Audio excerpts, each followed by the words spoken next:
मुस्लिम बांधवांचे धर्मगुरू पैगंबर मोहम्मद यांच्याविषयी काही दिवसांपूर्वी नाशिक जिल्ह्यात रामगिरी महाराजांनी अपशब्द वापरल्याने मुस्लिम धर्मीयांच्या भावना दुखावल्या गेल्या आहेत। रामगिरी महाराज यांच्यावर कारवाई करून त्यांना तत्काळ अटक करण्यात यावी या मागणीसाठी शुक्रवार दिनांक 23 रोजी दुपारी 3 वाजता भुसावळ शहरातील रजा टॉवर चौकापासून मूक मोर्चाला सुरुवात करण्यात आली।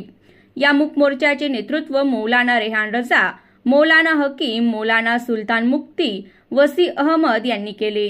या मूक मोर्चात हजारोंच्या संख्येने मुस्लिम बांधव सहभागी झाले होते। शहरातील रजा टॉवर चौक, डॉक्टर बाबासाहेब आंबेडकर पुतळा, लोखंडी पुलापासून महात्मा गांधींचा पुतळा येथून तहसील कार्यालयावर नेण्यात आला।